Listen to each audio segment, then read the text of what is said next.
goes, cut like a, slice like a tomato. He sends me an artery picture. And it's like right over here, where you do that. Adopter un enfant est toujours une décision dure à prendre. Cependant, lorsque la décision est prise, cela reste toujours un moment fort dans la vie d'un couple. Et le couple Sikorski ne fait pas exception, puisqu'après avoir adopté leurs nouveaux enfants, ils ne seront que plus heureux. Néanmoins, un individu changera le cours des choses et viendra perturber la petite vie tranquille de la famille Sikorski. Roxana Sikorski est née le 21 mars 1999 en Pologne. Très jeune, elle ainsi que ses deux frères et sœurs vont être placés dans un orphelinat, car leurs parents biologiques étaient tout simplement incapables de s'occuper d'eux. Roxana de son côté, en plus de ne plus avoir la possibilité de voir ses parents, passait aussi des moments difficiles au sein de l'orphelinat. Heureusement, un jour, ils reçoivent la visite de Lauren et de Jeffrey Sikorski. Ils étaient tous deux venus spécialement des États-Unis afin d'adopter des enfants. En posant leurs yeux sur la petite Roxana ainsi que ses deux frères et sœurs, le couple va rapidement décider de les adopter et de les ramener aux États-Unis. Dès leur arrivée, les trois frères et sœurs vont rapidement s'adapter à leur nouvelle vie. Roxana se révèle être une élève assez brillante, qui avait aussi une certaine aisance à se faire de nouveaux amis, et qui semblait apprécier sa famille adoptive. Cependant, en juillet 2014, alors que Roxana n'a que 15 ans, elle fait la rencontre d'un homme sur Facebook, un certain Michael Rivera, âgé de 23 ans. Les deux vont rapidement sympathiser sur les réseaux et Roxana va rapidement tomber sous le charme de Michael, qui au cours de leurs nombreuses conversations semblait comprendre le passé douloureux de Roxana. Car oui, malgré les apparences, ses très bonnes notes et sa belle famille adoptive, elle cachait au plus profond d'elle des nombreux traumatismes lié à son passé à l'orphelinat. Même après toutes ces années, Roxana a continué à faire des cauchemars. De plus, malgré ses très nombreux amis à l'école et sur les réseaux, elle se sentait toujours seule au fond d'elle. Après plusieurs jours de conversation, Michael donne rendez-vous à Roxana dans une librairie locale de la ville. Dès que les deux vont se voir, tout va alors commencer à s'accélérer entre eux. Et ils finiront secrètement par se mettre en couple sans le dire à personne, car leur relation était clairement problématique. Elle n'avait que 15 ans et lui en avait déjà 23. Et les choses ne vont qu'empirer pour eux lorsqu'un jour, la police les surprend à 2 h du matin en train de faire leurs affaires dans la voiture de Michael. Les policiers vont alors leur demander de sortir de la voiture afin de vérifier leur identité. Roxana va mentir sur son âge et prétendre qu'elle était déjà majeure. L'excuse va passer et les deux ne seront pas arrêtés. Cependant, la police préviendra tout de même les parents de Roxana afin de les mettre au courant de la situation. Bien entendu, en apprenant cela, les parents adoptifs de Roxana sont furieux. Ils n'étaient pas au courant de la relation qu'entretenait leur fille avec cet homme de 23 ans. Ils vont alors rapidement confisquer le téléphone portable de Roxana et lui interdire de se connecter sur Facebook. Et surtout, ils ne voulaient plus entendre parler de Michael. Néanmoins, malgré toutes ces interdictions, Roxana arrive à rentrer en contact avec Michael. Tous deux vont à nouveau se voir et ils vont à nouveau se faire attraper par la police. Michael, de son côté, ne sera toujours pas arrêté, et les parents de Roxana décident alors de passer à l'action. We thought this Rivera guy was going to be arrested in the near future, and he never was. We never got any concrete answers why he was never arrested.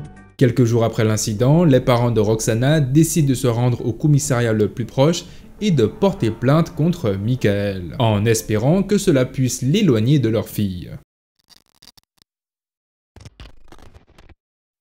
Après la plainte déposée par les parents de Roxana, Michael savait que ses jours étaient comptés. Il sera alors rapidement convoqué et interrogé par rapport à sa relation avec Roxana, qui, je le rappelle, avait 8 ans de moins que lui. En septembre 2014, Michael décide alors d'élaborer un plan avec Roxana afin d'échapper à toute procédure judiciaire portée contre lui. Et vous allez voir que la solution qu'ils vont décider d'adopter aura une répercussion terrible sur leur vie. Le 17 octobre 2014, à 2 h du matin, Roxana se lève de son lit et se dirige dans la chambre de son petit frère. Elle a dans la paume de ses mains un couteau de cuisine aiguisé comme une lame de rasoir. Elle s'approche lentement de son petit frère et là, sans prévenir, elle commence alors à lui taillader la gorge. Le plan machiavélique que Michael avait mis en place était de pousser Roxana à éliminer toute sa famille. Après en avoir fini avec son petit frère, Roxana sort son téléphone portable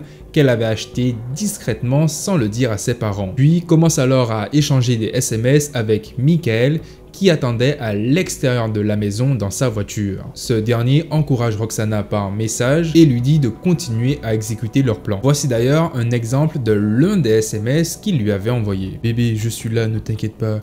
Juste coupe-leur la gorge rapidement. Plante-les dans leur cou au niveau de l'artère. » À ce message-là, Roxana lui aurait alors répondu « Je ne peux pas, je ne suis pas une psychopathe. » Mais malgré tout, Roxana décide de se diriger dans la chambre de sa petite sœur et de continuer le massacre. Heureusement, au même moment, le petit frère de Roxana, dont la gorge avait été lacérée par de multiples coups de couteau, n'était pas mort. Ils se mettent alors rapidement à hurler, ce qui va alors réveiller les parents de Roxana. Ils vont alors rapidement mettre un terme au carnage et appeler de l'aide. Roxana, en voyant ses parents débarquer, va alors lâcher le couteau de cuisine au sol et courir à l'extérieur de la maison afin de rejoindre Michael dans sa voiture. Ils prennent tous les deux la fuite avant que la police ne puisse arriver sur place. Le petit frère de Roxana, quant à lui, sera rapidement pris en charge par les secours et transporté à l'hôpital. Heureusement, ses plaies ne sont pas profondes et les docteurs arrivent rapidement à le remettre sur pied. Bien entendu, il n'aura pas fallu très longtemps à la police pour retrouver la trace du couple, qui s'était tout simplement terré dans l'appartement de Michael. Les deux seront rapidement arrêtés et placés en détention provisoire,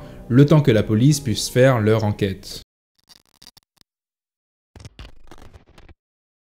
Le procès de Roxana débute alors en 2016, où ses avocats vont alors plaider que leur cliente était atteinte d'un trouble réactionnel de l'attachement, qui est tout simplement un trouble assez rare qui se développe chez les enfants qui ont été négligés dans leur jeunesse, et qui sont incapables de créer un lien affectif ou émotionnel avec leur figure de soin. Ce trouble est majoritairement présent chez les enfants qui ont été adoptés, et qui a d'ailleurs été reporté par de nombreux parents adoptifs. Malgré la prise de connaissance du passé difficile de Roxana, la procureure décide de la juger comme une adulte. La procureure a déterminé que Roxana a minutieusement préparé ce plan avec Michael dans l'intention de tuer toute sa famille, et que cela impliquait donc de la juger comme une adulte. Oui, ce que Roxana a fait est totalement impardonnable et diabolique, et son instabilité émotionnelle ainsi que son passé difficile à l'orphelinat ne l'a sûrement pas aidé. Mais ce qui, selon la procureure, l'a poussé à agir était sûrement Michael Rivera. Il a tout simplement poussé dans ses extrêmes afin de commettre l'irréparable. Puisque, comme vous l'avez vu, avant de rencontrer Michael sur Facebook, Roxana avait une vie assez paisible avec sa famille. Oui, elle était certes instable émotionnellement, elle faisait des cauchemars, elle se sentait seule, mais elle n'a jamais fait de mal à aucun membre de sa famille. Ce qui est le plus surprenant dans cette affaire, c'est que les parents de Roxana étaient du côté de leur fille. Sa mère, Laurine, dira devant la cour « She will miss her high school prom, her graduation, her friends and her family. She is in desperate need of continued psychological help. She is still fragile, and an adult prison would shatter her delicate world. How will sentencing her as an adult help her?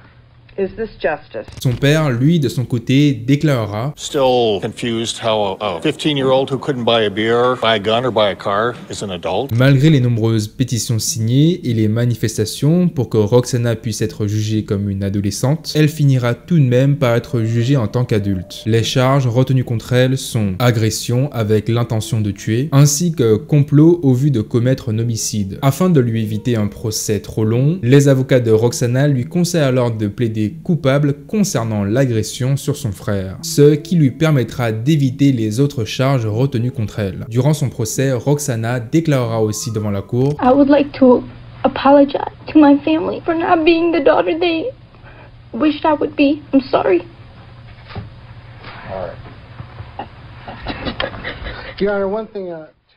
Malgré ses pleurs, son jeune âge et son passé difficile, Roxana sera condamnée comme une adulte et se verra infliger une peine sévère, soit une peine de 20 ans de prison. Après avoir pratiquement ôté la vie à son propre frère, Roxana avait à présent gâché sa propre vie. Et tout cela à cause d'une seule personne, Michael Rivera, qui sera finalement condamné à la prison à vie en 2015. Il a été inculpé et reconnu coupable de 4 chefs d'accusation. Une pour tentative de meurtre, une autre pour l'utilisation d'un ordinateur au vu de commettre un crime, et une autre pour leur assaut avec l'utilisation d'une arme dangereuse. Même après la condamnation de leur fille, les parents de Roxana continuent à avoir de l'espoir. Ils vont essayer à plusieurs reprises de faire appel afin de libérer leur fille au plus tôt. Mais ces derniers se verront tous refuser jusqu'à aujourd'hui. Les parents de Roxana pensaient aussi qu'un procès un peu plus long aurait peut-être pu réduire la peine de leur fille.